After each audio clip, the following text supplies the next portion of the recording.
नमस्कार दोस्तों, smart classes IQ channel पर आपका हार्दिक स्वागत है।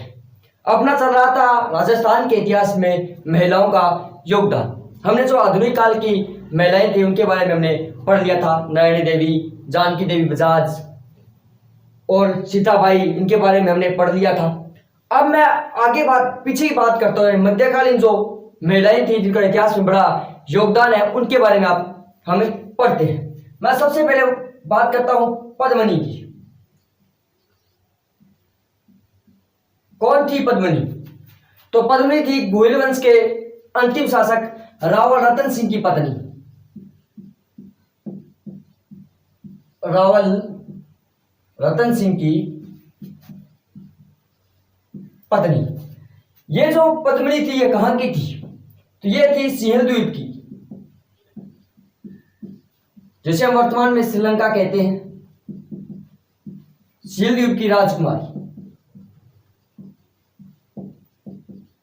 सिंहल द्वीप की राजकुमारी। इनके पिता का नाम गंधर्व सेन। क्या था? गंधर्व सेन। इनके पास एक तोता था जिसका नाम था हीरामन। हीरामन। पद्मिनी, इस पद्मिनी की जानकारी हमें कौन से ग्रंथ से मिलती है? तो एक ग्रंथ है मलिक मोहम्मद जायसी का। मलिक मोहम्मद जायसी का कौन सा? तो वो ग्रंथ है पद्मावत। कौन सा ग्रंथ है? पद्मावत। ये लिखा गया था 1540 में। किसके समय? तो मुगल शासक शेरशाह सूरी के समय। शेरशाह सूरी के समय। पद्मिनी इतिहास में क्यों प्रसिद्ध है? पद्मिनी है वो इतिहास में क्यों प्रसिद्ध है? मैं आपको स्टोरी से बता देता हूं। रावल रतन सिंह जो गोहिल वंश के अंतिम प्रतापी शासक थे, बताया जाता है कि पद्मिनी का तोता एक बार हीरामन सिंहल द्वीप से उड़कर गागरोन साइड में आ चुका था। वहां एक शिकारी पकड़कर और वो तोता रतन सिंह को भेंट कर देता है। रतन सिंह की एक राजकुमारी और थी, बताया सॉरी एक पत्नी और थी। रतन सिंह की वो पत्नी थी, वो एक श्रृंगार कर कर तोते के सामने आती है।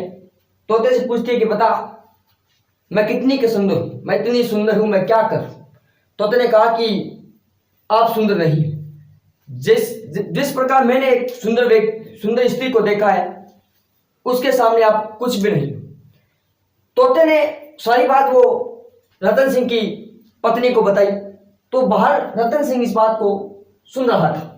रतन सिंह ने तोते से पूछा कि कहाँ की राजकुमारी है? उसने कहा कि सिंहल द्वीप की राजकुमारी पद्मिनी है, बड़ी सुंदर राजकुमारी है। बताया जाता है कि रतन सिंह जोगी का वेश बनाकर सिंहल द्वीप पहुंचा और वहां पर इन दोनों का प्रेम संबंध हो गया और रतन सिंह और पद्मिनी का विवाह हो गया। 6-7 महीने वहां पर रुका भी था रतन सिंह। वापिस आ जाता है। रतन सिंह के दरबार में एक ब्राह्मण था राघव चेतन। राघव चेतन। बताया जाता है कि राघव चेतन ने जब पद्मिनी को देखा तो वह बेहोश हो गया। बेहोश हो गया। राघव चेतन तो होश में आया तो पूछा कि भैया ऐसा क्या देख लिया?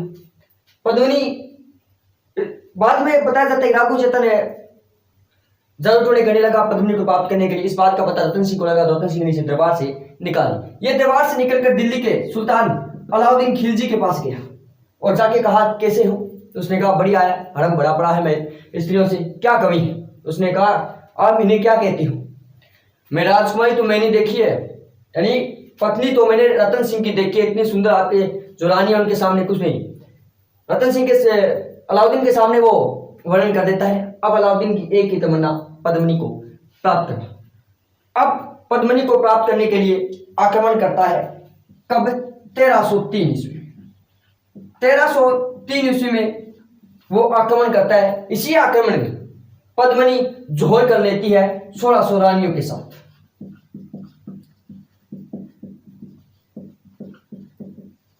जोहर कर लेती है। कौन? पद्मिनी। ये जानकारी हमें कहां से मिलती है? तो ये मलिक मोहम्मद जायसी का एक ग्रंथ है पद्मावत। इससे हमें ये जानकारी मिलती है कि पद्मिनी रावल रतन सिंह की पत्नी थी। अत्यंत सुंदर विदुषी महिला थी पद्मनी। सेलद्वीप की राजकुमारी गंधर्व स्वयं की यह पुत्री थी। तोते का नाम हीरावन था। मलिक मोहम्मद जैसी पद्मावत ग्रंथ 1540 शेरशाह सूरी के समय लिखा और 1303 में जब अलाउद्दीन खिलजी ने आक्रमण किया तो उसने 1600 रानियों के साथ जोहर कर लिया था। जोहर अग्नि जोहर किया था, अग्नि जोहर कर लिया। तो यह थी पद्मिनी के बारे में जानकारी, इसका आप स्क्रीनशॉट ले लें।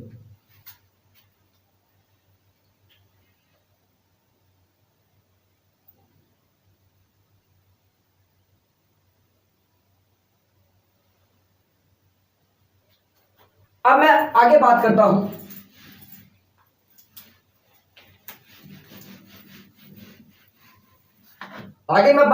कर्पूरी देवी की।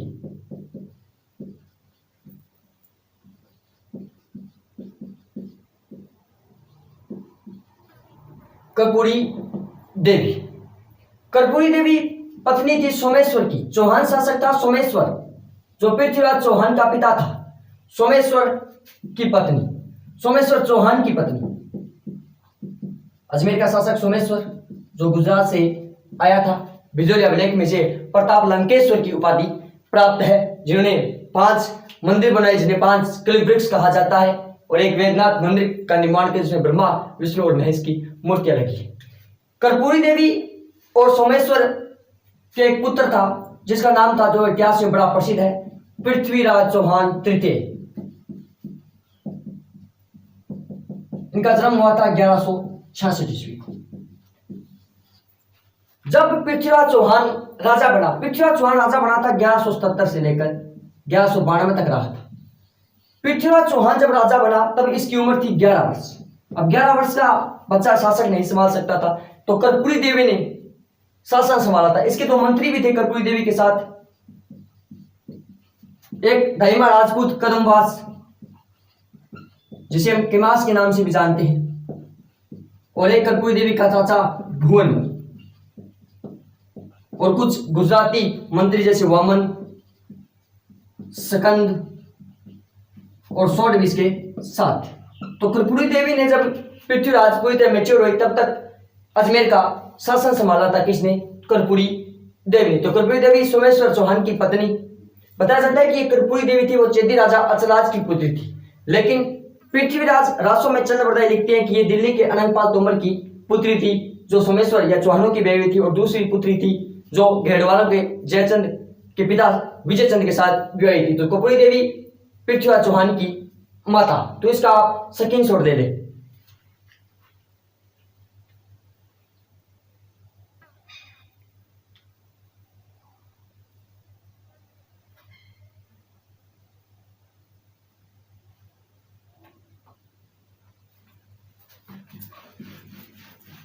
अब मैं आगे बात करता हूं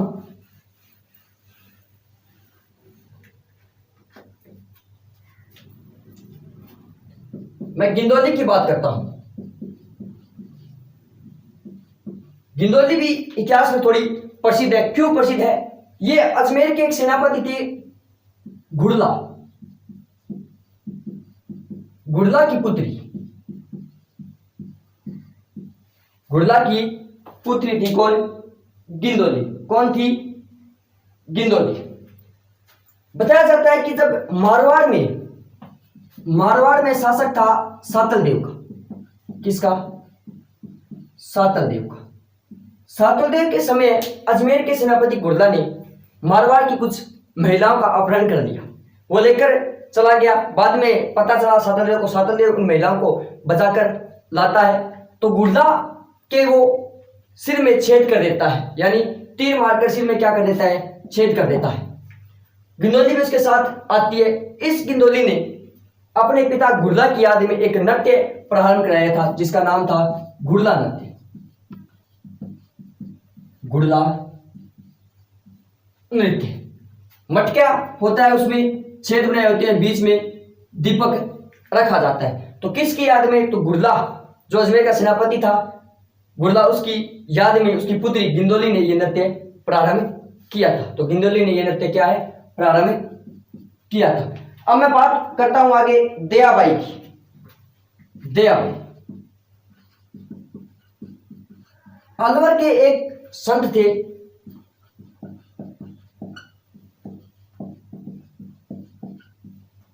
चरणदास जी। चरणदास जी की शिष्या थी कौन? दयाबाई। चरणदास जी वही हैं जिन्होंने नादिर शाह के आक्रमण की भविष्यवाणी की थी। कौन? चरणदास जी। दयाबाई की कुछ पुस्तकें भी हमें देखने को मिलती है। एक इन्हीं के नाम पर है दयाबोध व विनय मल्लिका, ये इनकी पुस्तक है, ग्रंथ है। तो ये ग्रंथ किसके हैं? दयाबाई की, जो अलवर के संत चरणदास जी की शिष्या थी। चरणदास जी के साथ आप याद कर लेना कि चरणदास जी ने नादिर शाह के आक्रमण की भविष्यवाणी की थी। और इसके दो ग्रंथ है, दयाबोध, इन्हीं के नाम पर दयाबोध और विनय मल्लिका। और पीछे है गिंदोली, गुरदा की पुत्री, जिन्होंने गुरदा नृत्य प्रारंभ किया था। तो इसका आप स्क्रीनशॉट ले लें दोस्तों।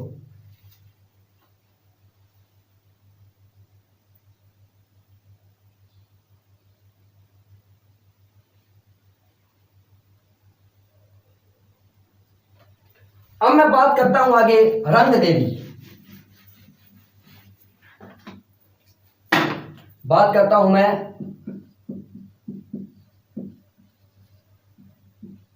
रंग देवी की, बात करता हूं मैं रंग देवी की। ये रणथंभौर के शासक हमीर की पत्नी थी, हटी हमीर की पत्नी।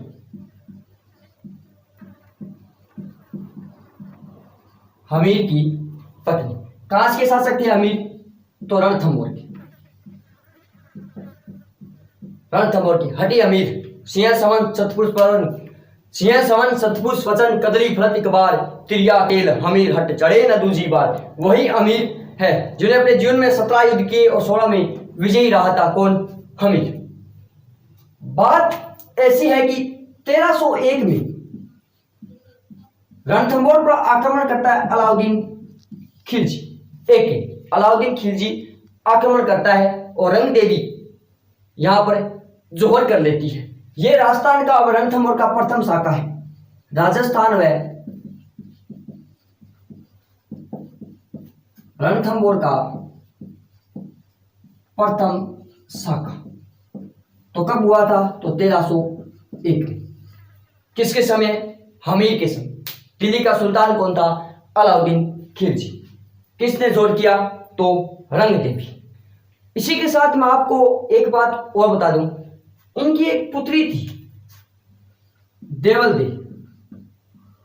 कहीं जगह इसका नाम पद्मला भी मिलता है। इसकी बात मैं कर लेता हूं क्योंकि ये रंग देवी और हमीर की पुत्री थी। रणथंभौर की घेराबंदी प्रारंभ कर दी थी अलाउद्दीन खिलजी। रणथंभौर दुर्ग के बारे में कहा भी जाता है, अबुल फजल ने कहा था कि बाकी दुर्ग नंगे हैं, ये बख्तर बंद है, कि चारों ओर से पहाड़ियों से गिरा है, दुश्मन उस दुर्ग को जीतना इतना आसान नहीं था। अमीर ने दुर्ग के दरवाजे बंद करवा दिए। अब कुछ महीने हो गए तो उनके सामंतों ने कहा कि महाराज अब दरवाजे खोल दिए जाए, युद्ध प्रारंभ करेंगे, हम ऐसे चुप रहकर हम अंदर नहीं बैठेंगे। हमीर कुछ जवाब नहीं देता है। हमीर अपने रूम में जाता है। रंग देवी अब उनसे कहती है कि आपको क्या अलाउद्दीन से डर लगता है? क्या आपको अलाउद्दीन से डर लगता है? अगर डर लगता है तो आप मेरी चूड़ियां पहन ले और आपकी तलवार मुझे दे दे, मैं अलाउद्दीन के साथ युद्ध करूं। तब हमीर कहता है कि मुझे चिंता नहीं, मुझे मौत से चिंता नहीं है, मैं लड़ भी सकता हूं, लेकिन मुझे चिंता है देवल दे की। मुझे चिंता है देवल दे की। मन मरना दुख कोनी कवली री चिंत्या सार है, इन हाल में तो सुन बीरा हाथ पीड़ा ना हो सके, कुंवारी कन्या जहररी सेज नहीं सो सके। हमीर कहता है कि मुझे मरने का डर नहीं है, मुझे तो इस कवरी यानी देवल दे की चिंता सताई है कि हाथ पीड़े इसका विवाह तो अब इन हालात में हो नहीं सकता, और जो कुंवारी कन्या है ये अब जोहर की सेज भी नहीं सो सकती। कि कुंवारी कन्या पहले राजपूत में कल्चर में थी कि जोहर नहीं करती थी। ये बात देवल दे सुन लेती है और देवल दे अंदर अंदर महसूस करती है कि मेरे पिता मेरे कारण दुर्ग के दरवाजे नहीं खोल रहे। कहते हैं कि देवल दे रणथंभौर दुर्ग के ऊपर चले जाती है और वहां से रणथंभौर दुर्ग के है गढ़ रणत भवन तन अंतिम नमम तिंद्रेत्र धाम हटी हमीरी बेटी रो इस मातृभूमि ने अंतिम प्रणाम। ये कहकर और पद्मा तालाब में नीचे अपनी जान दे देती है। कौन? देवल दे अपने पिता के लिए। उसने सोचा कि मेरे पिता हमीर है, वो मेरे कारण दिल के दरवाजे नहीं खोल रहे, मैं इनकी राह में एक कांटा साबित हो रहा है। एक शायर है बहुत अच्छे, उन्होंने कहा भी था, एक शायरी मुझे याद आ रही है कि या खुदा मुझे अब घर की दीवारें भी उस जैसी चाहिए, मुझे घर की दीवारें भी उस जैसी ही चाहिए, मुझे हर घर का कोना भी उस जैसा ही चाहिए। या खुदा मुझे घर की हर दीवार उस जैसी चाहिए, घर का हर कोना मुझे उस जैसा ही चाहिए। उसने छोड़ा मुझे अपने बाप की इज्जत की खातिर, या खुदा मुझे भी ऐसी बेटी चाहिए। तो हम देवल दे इसीलिए इतिहास में प्रसिद्ध है। कुछ जगह इसका नाम पद्मला भी लिखा है, लेकिन पद्मला कलाम में ये कूद कर अपनी जान दे देती है, लेकिन वास्तविक नाम इसका देवल दे था। तो ये थी रंग देवी, जो हमीर की पत्नी थी। 1301 में रणथंभौर और राजस्थान का प्रथम शाका जो अलाउद्दीन खिलजी ने करवाया था। तो ये रंग देवी, इसका स्क्रीनशॉट ले लें।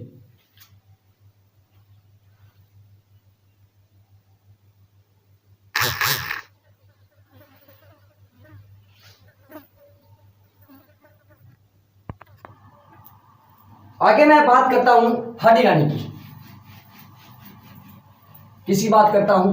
हाडी रानी की, जो इतिहास में बड़ी ही प्रसिद्ध है। बूंदी के शासक संग्राम सिंह की पुत्री, बूंदी के जागीरदार संग्राम सिंह की पुत्री, कहाँ की? बूंदी। इनका विवाह हुआ था सुनंबर के रावत चुड़ावत जी के साथ।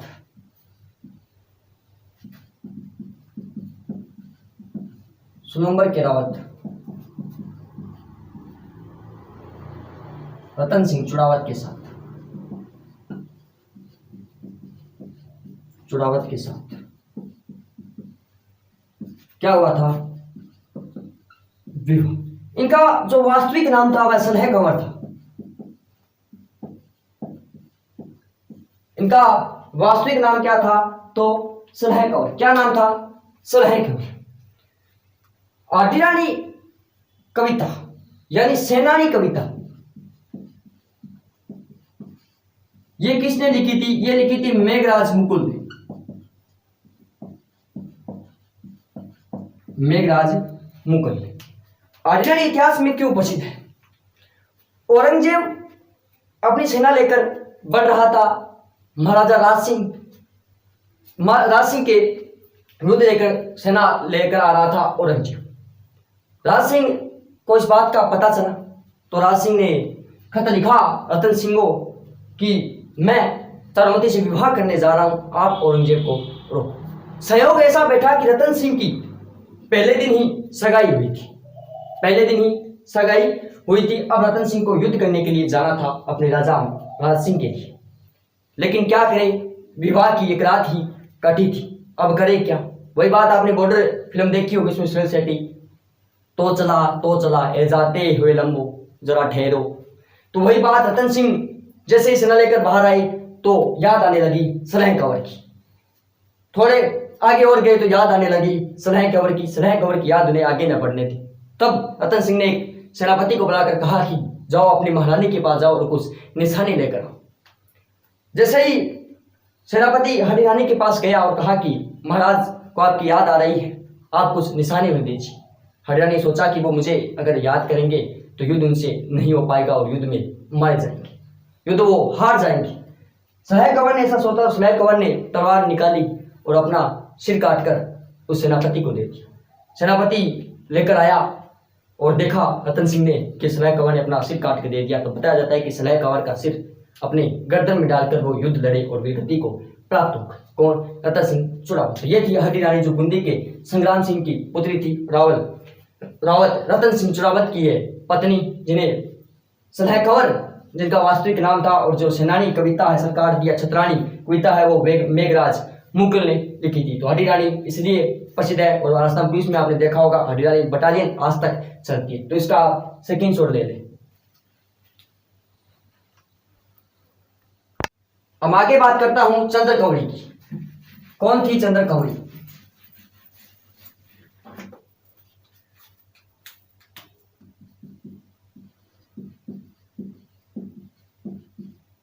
चंद्र कंवरी। चंद्र कंवरी मेवाड़ के महाराणा अमर सिंह द्वितीय की पुत्री थी। मेवाड़ के महाराणा अमर सिंह द्वितीय, अमर सिंह फर्स्ट जो महाराणा प्रताप के पुत्र थे, अमर सिंह द्वितीय की पुत्री कौन थी? तो चंद्र कंवरी। बात ऐसी हुई कि जयपुर के कछुआ राजा सवाई प्रताप सिंह, जिन्होंने 7 मुगल बादशाहों की सेवा की, सवाई प्रताप सिंह ने, जिन्हें ओझा भी कहा जाता है, ओझा ने उन्हें चाणक्य कहा था। उन्हीं के समय एक समझौता होता है, देवारी समझौता। देवारी जगह है, उदयपुर में पड़ती है। 1708 में क्या हुआ? देवारी समझौते के तहत किन के किन बीच हुआ? तो अमर सिंह द्वितीय और सवाई जयसिंह, मारवाड़ के शासक अजीत सिंह इनके साथ थे। लेकिन बात इनकी है, अमर सिंह द्वितीय की एक पुत्री थी जिसका नाम था चंद्र कंवरी। चंद्र कंवरी। मेवाड़ के महाराणा अमर सिंह द्वितीय ने कहा, इस समझौते के तहत शर्तें रखी कि मैं चंद्र कंवरी का विवाह सवाई जयसिंह के साथ करूंगा। जयसिंह ने यह बात स्वीकार कर ली।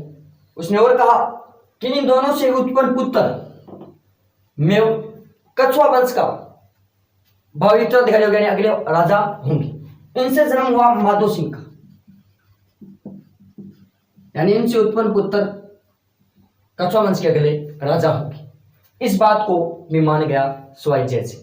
लेकिन सवाई जयसिंह के एक बड़ा पुत्र और था जिसका नाम था ईश्वरी सिंह। क्या नाम था? ईश्वरी सिंह। इसी समझौते के तहत जयपुर में उत्तराधिकारी युद्ध शुरू हो जाता है।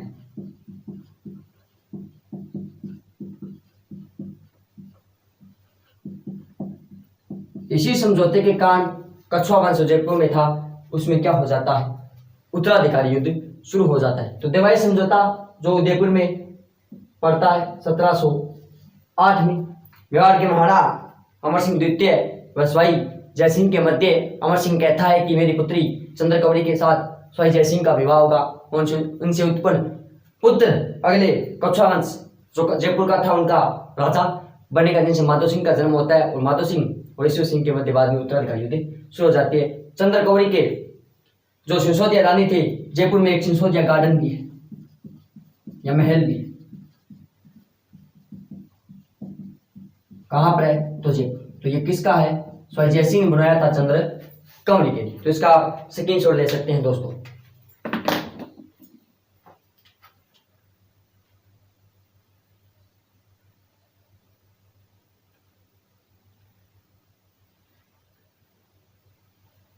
अब मैं बात करता हूं गुलाब राय, जिसे मारवाड़ की नूरजहां कहा जाता है, जो महाराजा विजय सिंह की पासवान रानी थी। गुलाब राय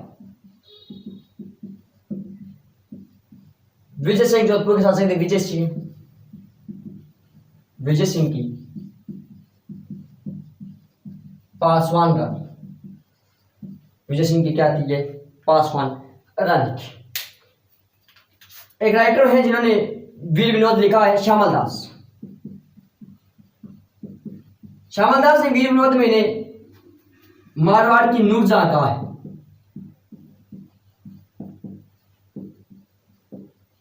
मारवाड़ की नूरजहां तो किसे कहा है? तो गुलाब राय, जो विजय सिंह की पासवान रानी थी। तो इसका आप स्क्रीनशॉट ले सकते हैं।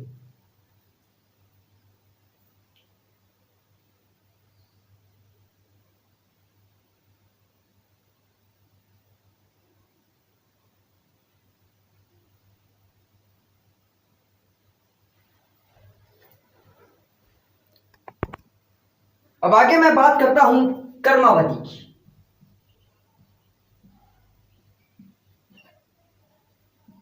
कर्मावती की कौन थी? ये कर्मावती ये थी राणा सांगा की पत्नी।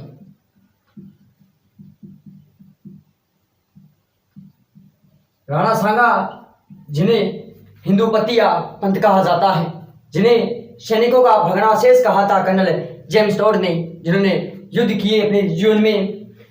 बयाना युद्ध किया, खाना युद्ध, खातौली, गागरोन युद्ध अपने जीवन में लड़े। उन्होंने अंतिम युद्ध खाना युद्ध में 1527 में हार का सामना करना पड़ा था।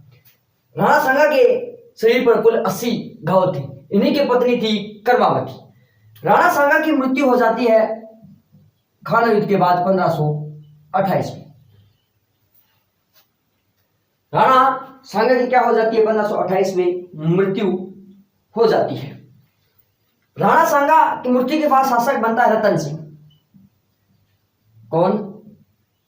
रतन सिंह। रानी कर्मावती बाबर से एक अनुरोध करती है, क्या कि रतन सिंह की जगह विक्रमादित्य को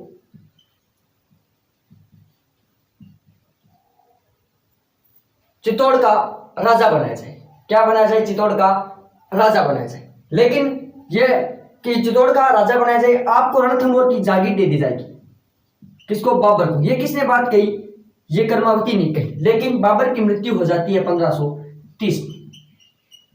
1530 उसके बाद 1531 में रतन सिंह की भी मृत्यु हो जाती है और राजा बन जाता है विक्रमादित्य। कौन? विक्रमादित्य। विक्रमादित्य राजा बनने के बाद 1533 में गुजरात का शासक बहादुर शाह। गुजरात का शासक कौन था? बहादुर शाह चित्तौड़ पर आक्रमण करता है, लेकिन राणा अधीनता स्वीकार कर लेते हैं। किसकी? बहादुर शाह की। किसकी? बहादुर शाह की। बहादुर शाह बाद में महीने रुका और वापस एक साल बाद 1534 में पुनः चित्तौड़ पर आक्रमण करता है। कर्मावती क्या करती है? कर्मावती अपने विक्रमादित्य पास उद्देश्य को अपने ननिहाल भेज देती है और यहां पर देवरिया का एक सेनापति बाघ सिंह इस राजपूती सेना का नेतृत्व करता है और बहादुर शाह से युद्ध करते हैं और वीरगति को प्राप्त हो जाते हैं और कर्मावती जोहर कर लेती है। कर्मावती क्या कर लेती है? जोहर। 1534 में चित्तौड़ का दूसरा साका है। पहला राव रतन सिंह व पद्मनी 1303 और ये चित्तौड़ का दूसरा साका जो 1534 में हुआ था। कुल साके हुए थे 3। चित्तौड़ का दूसरा साका। तो कर्मावती राणा सांगा की पत्नी जो विक्रमादित्य को राजा बना दी। उसके बाद 1533 में बहादुर शाह चित्तौड़ पर आक्रमण करता है, अधीनता स्वीकार करता है। आपको ये बात तो बता दूं कि जब 1533 में बहादुर शाह आक्रमण करता है तो कर्मावती हुमायूं को राखी भेजती है। हुमायूं को क्या भेजती है? राखी। हुमायूं सहयोग करने के लिए आता भी है, लेकिन इधर से बहादुर शाह भी एक सेनापति भेजता है कि हम तो जिहाद के लिए आए हैं, और जिहाद का नाम सुनकर हुमायूं ग्वालियर में ही रुक जाता है, उससे आगे नहीं बढ़ता है और पीछे से वो अधीनता स्वीकार कर लेती है। तो ये थी कर्मावती। इसका आप स्क्रीनशॉट ले सकते हैं।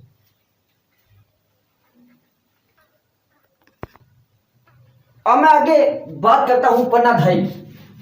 इतिहास में बड़ी प्रसिद्ध है ये पन्नाधाई। नाम है पन्नाधाई। कौन थी ये पन्नाधाई? ये उदय सिंह थे, उनकी जो महाराणा प्रताप के पिता उदय सिंह, उनकी धैर्य थी। उदय सिंह की क्या थी? धैर्य।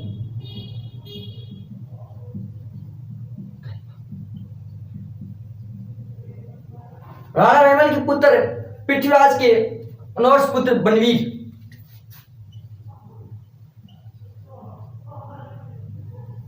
विक्रमादित्य की हत्या कर देता है। उसके बाद राजा बन जाता है। उसे पता चला कि उदय सिंह की भी मैं हत्या कर देता हूं, उदय सिंह जीवित है। जब उदय सिंह की हत्या करने के लिए निकलता है तो पन्नाधाई अपने पुत्र चंदन का बलिदान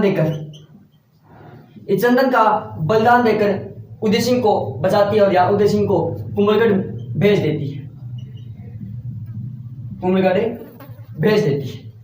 आपने कक्षा 7 में पढ़ा होगा कि जब वो एक पाठ आता था कि चंदन पन्नाधाई का बलिदान, उसमें बताया जाता चित्र एक दर्शाया गया है कि वो अपने पुत्र की ओर इशारा करके कहती है कि यही उदय सिंह है। उदय सिंह को एक कटोरे में रखकर एक कहीं छुपा देती है। ये पन्नाधाय है वो गुर्जर जाति से थी, गुर्जर जाति से। इनका गांव था ये केमरी गांव से थी, केमरी गांव से थी। कौन? पन्ना धाय। तो उदय सिंह की धाय मां, जिसकी बलवीर हत्या करना चाहता था, जो अपने पुत्र चंदन का बलिदान देकर उदय सिंह को राजा बनाती। उदय सिंह 1540 में बलवीर को पराजित कर और चित्तौड़ का क्या बन जाता है? राजा बन जाता है। तो ये थी पन्नाधाय, इसका आप स्क्रीनशॉट ले सकते हैं। अब आगे मैं पन्नाधाय के बाद बात करता हूं रामरस दे की, बात करता हूं मैं रामरस दे की।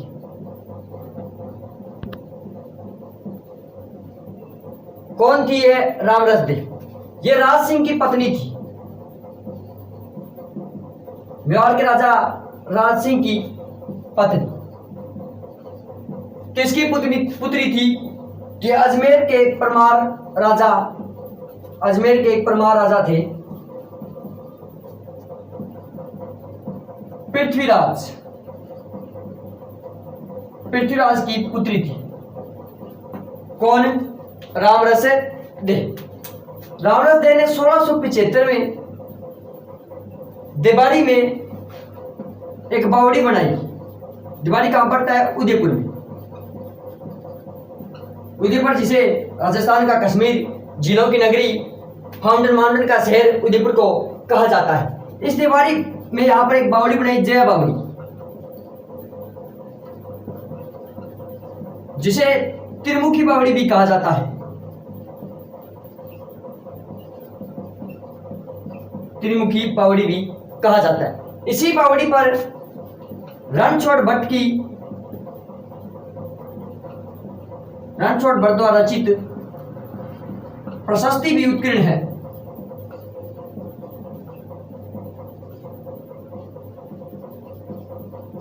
उत्कीर्ण है। तो रामरस दे जो राज सिंह की क्या थी? पत्नी थी। अजमेर के परमार राजा थे पृथ्वीराज, इनकी क्या थी? पुत्री थी। 1675 में देवारी उदयपुर में जया बावड़ी, जिसे त्रिमुखी बावड़ी भी कहते हैं, उसका निर्माण कराया। इसी बावड़ी पर रणछोड़ भट्ट द्वारा रचित प्रशस्ति भी क्या है? उत्कीर्ण है। तो इसका आप स्क्रीनशॉट ले लें। अब मैं बात करता हूं आगे मीराबाई की, बात करता हूं मैं मीराबाई की।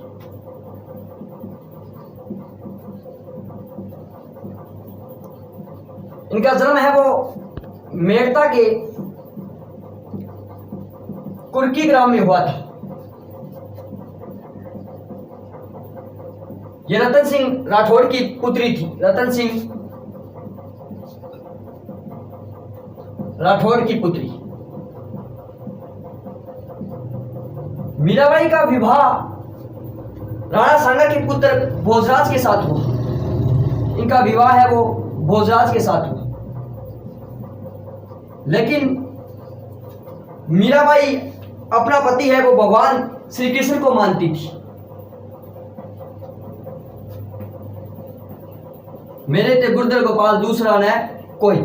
मीराबाई के जो पद है, जो ग्रंथ है वो हरजस। हरजस कब गाए जाते हैं?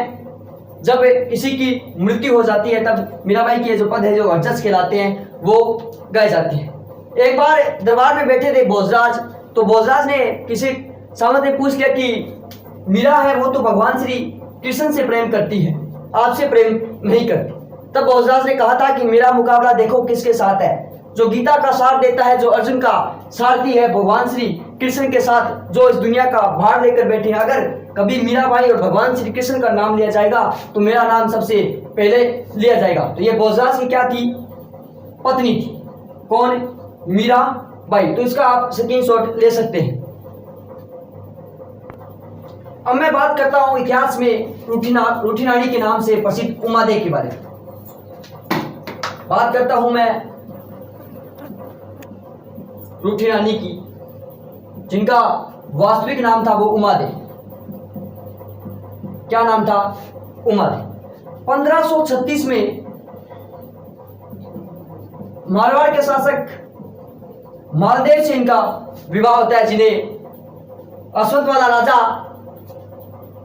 बावन युद्धों का विजेता जो हिंदू बादशाह कहा जाता है मालदेव को, जिनका शासनकाल 1532 से लेकर 1562 तक है। 1536 में मालदेव से साथ क्या होता है, विवाह होता है। ये जो रूठी रानी थी, ये जैसलमेर के शासक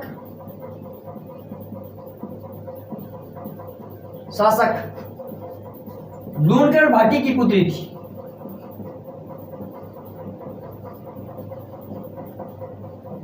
लूणकरण भाटी की क्या थी, पुत्री थी।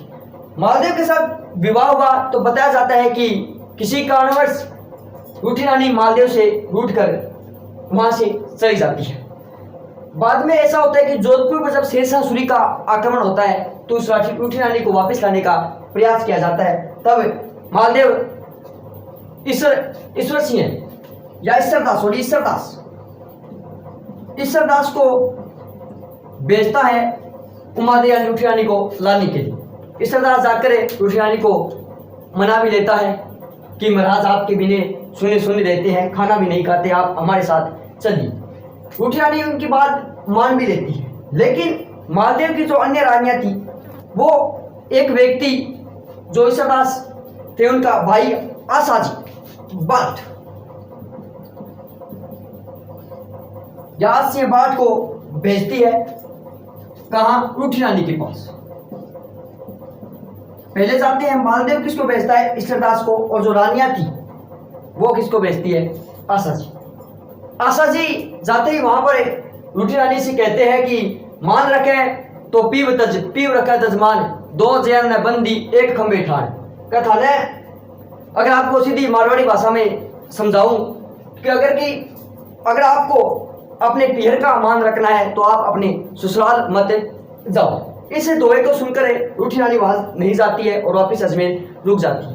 1562 में जब मालदेव की मृत्यु होती है तब उन पर सत्य होने के लिए रूठी रानी आ जाती है। रूठी रानी की कविता किसने लिखी थी, तो केसरी सिंह बाठ। केसरी सिंह बाठ ने कविता लिखी थी रूठी रानी। और सेनानी जो कविता है वो मेघराज मुगल ने लिखी थी। और चेतावनी राजंगुठिया 1300 में जो फतेह सिंह के पास गोपाल सिंह खरवार के हाथों पहुंचाया था, वो भी किसने लिखा था, केसरी सिंह बाठ ने। तो इसका आप स्क्रीनशॉट ले सकते हैं दोस्तों। अब मैं आगे बात करता हूं कृष्णा कुमारी की। किसकी, कृष्णा कुमारी की। अंतिम महिला आपको राजस्थान के इतिहास में मैंने आधुनिक काल और मध्यकाल की महिला उसमें आप अंतिम बता देता हूं मैं, कृष्णा कुमारी। महिलाओं से प्रश्न आजकल पूछा ही जाता है, पीटीआई में इसे स्पेशल दे रखा है। कृष्णा कुमारी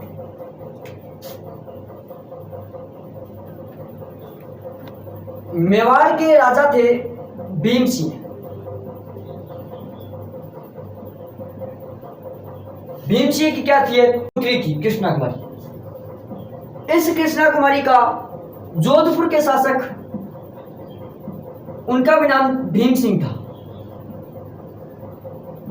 भीम सिंह के साथ रिश्ता किया था किसने, भीम सिंह ने जोधपुर के भीम सिंह के साथ कृष्णा कुमारी का क्या कर दिया, रिश्ता कर दिया।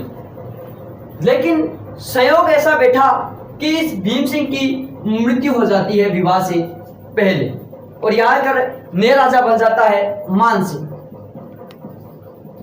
कौन, मान सिंह। अब भीम सिंह इस कृष्णा कुमारी का रिश्ता है वो जयपुर के शासक,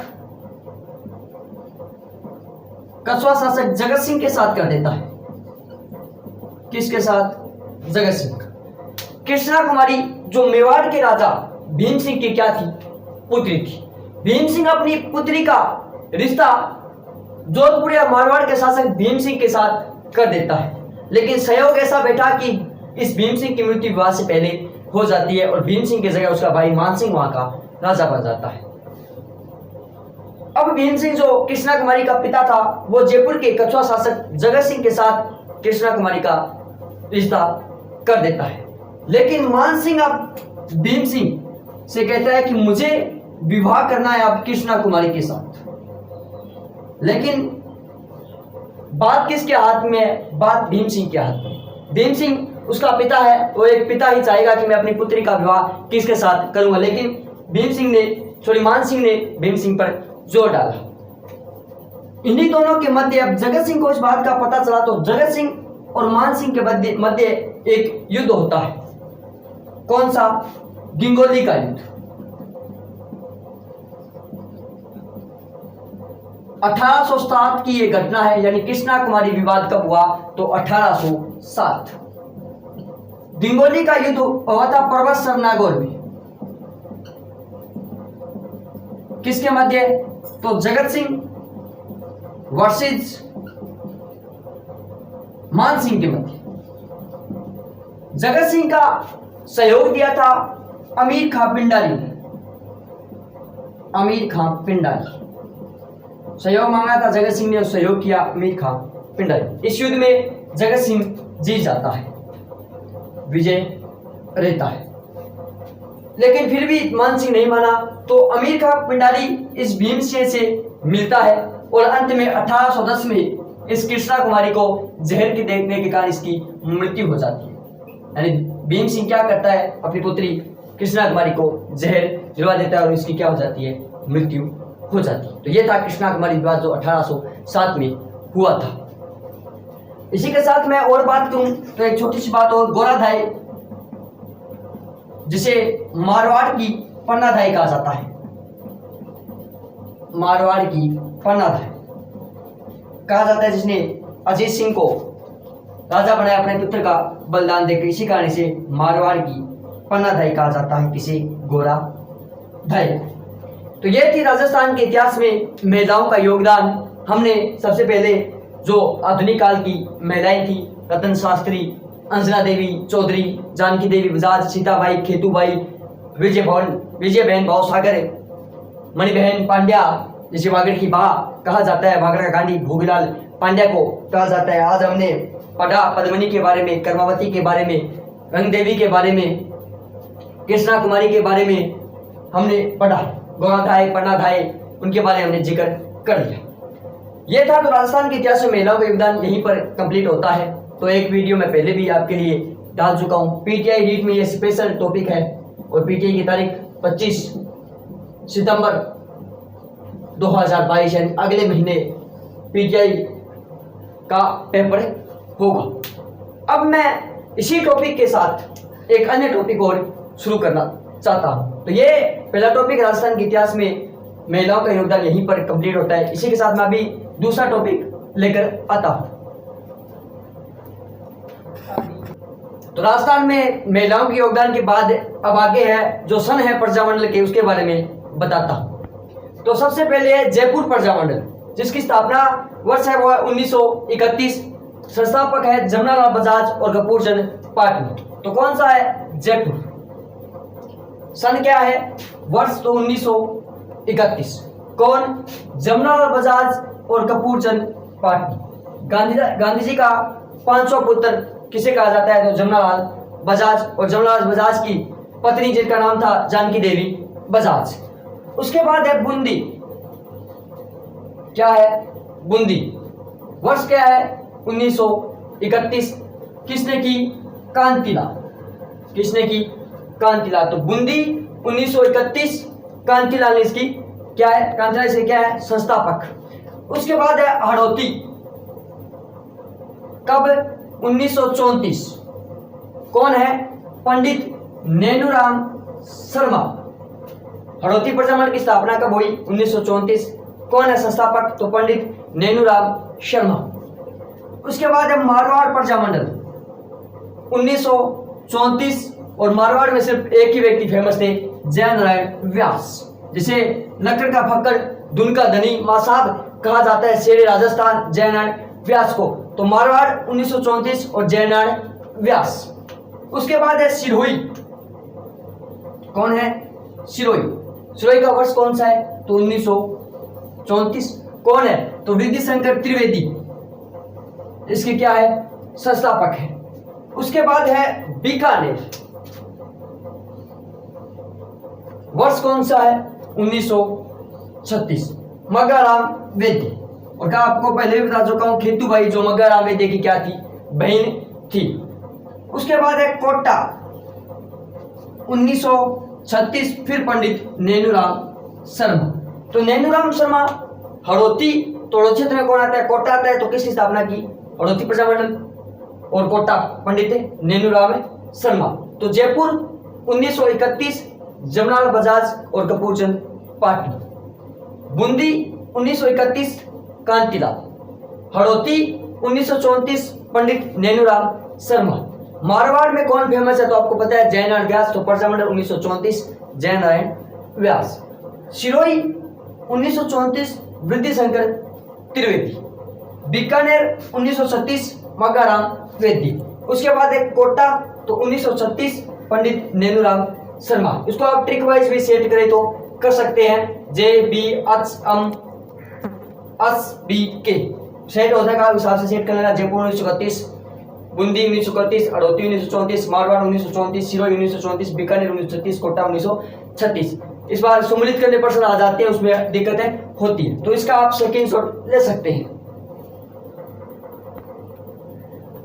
आगे है मेवाड़ 1938 माणिक्यलाल वर्मा।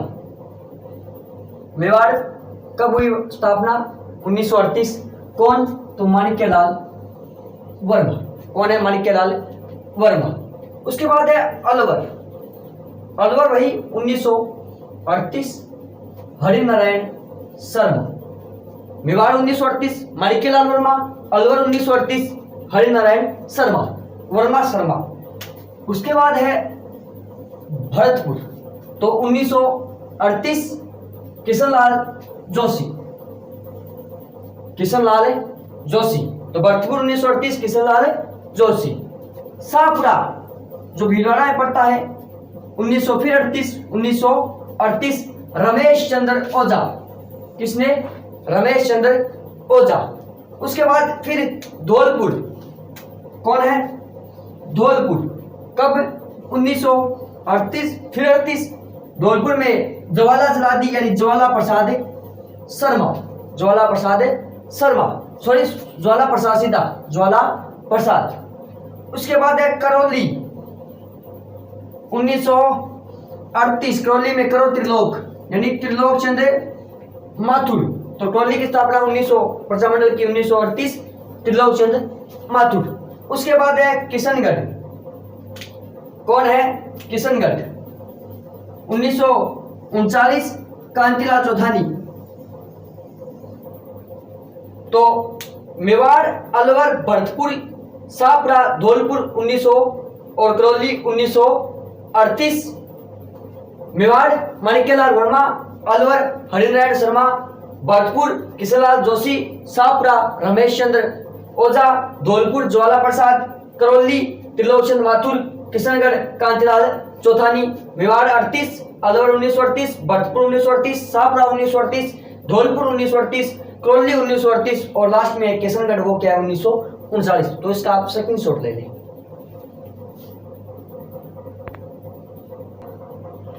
अब आगे है जैसलमेर। कौन सा? जैसलमेर।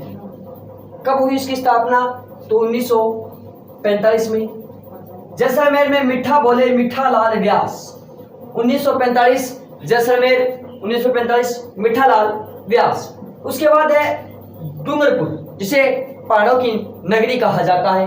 1944 में पहाड़ों में भोगी यानी भोगीलाल पांड्या। डूंगरपुर का कौन प्रसिद्ध है? वागड़ का गांधी भोगीलाल पांड्या, और भोगीलाल की पत्नी मणि बहन पांड्या, जिसे वागड़ की बा कहा जाता है। तो डूंगरपुर 1944 भोगीलाल पांड्या। बांसवाड़ा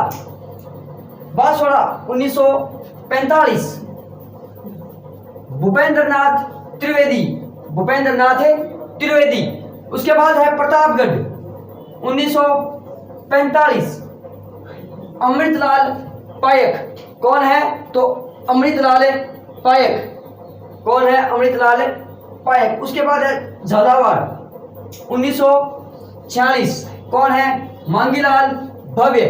कौन है? मांगीलाल भव्य। तो जैसलमेर 1945 मीठालाल व्यास, डूंगरपुर 1944 भोगीलाल पांड्या, बांसवाड़ा 1945 भूपेंद्रनाथ त्रिवेदी, प्रतापगढ़ 1945 अमृतलाल पायक और झालावाड़ 1946 मांगीलाल भव्य, इसका आप स्क्रीनशॉट ले लें। पीछे जो मैंने आपको प्रजामंडल जिसके सन और जो संस्थापक रहे वो एनसीईआरटी के अनुसार है, याद रखना, एनसीईआरटी के अनुसार, एनसीईआरटी के अनुसार। तो नरेंद्र मंडल क्या है? नरेंद्र मंडल 1921 में दिल्ली में बना था, जिसे चैम्बर ऑफ प्रिंसेस भी कहा जाता है। ये राजाओं का एक संगठन था। राजाओं का क्या था? संगठन था। इसका अध्यक्ष है वो वायसराय होता था। इसका अध्यक्ष कौन होता था? वायसराय होता था। लेकिन राजस्थान में इसके अध्यक्ष कौन थे? तो महाराजा गंगा सिंह, जो बीकानेर के शासक थे। बीकानेर शासक महाराजा गंगा सिंह, जिन्होंने तीनों गोलमेज सम्मेलन में लंदन में भाग लिया था। किसने? गंगा सिंह। तो नरेंद्र मंडल 1921 दिल्ली में बना। यह राजाओं का एक संगठन होता था, जिसका अध्यक्ष है वो वायसराय होते थे। राजस्थान में इसके अध्यक्ष थे बीकानेर के महाराजा गंगा सिंह। कौन थे? बीकानेर के महाराजा गंगा सिंह। ये किससे संबंधित है? ये प्रजामंडल से भी संबंधित है। किससे संबंधित है? प्रजामंडल। प्रजामंडल के मैंने आपको संस्थापक करवाए हैं, वर्ष करवाए हैं, उनके नाम करवाए। इसी के साथ ये छोटे मोटे जो मंडल और जो आदि बने थे वो आपको करवा देता हूं। तो इसका आप स्क्रीनशॉट ले लें।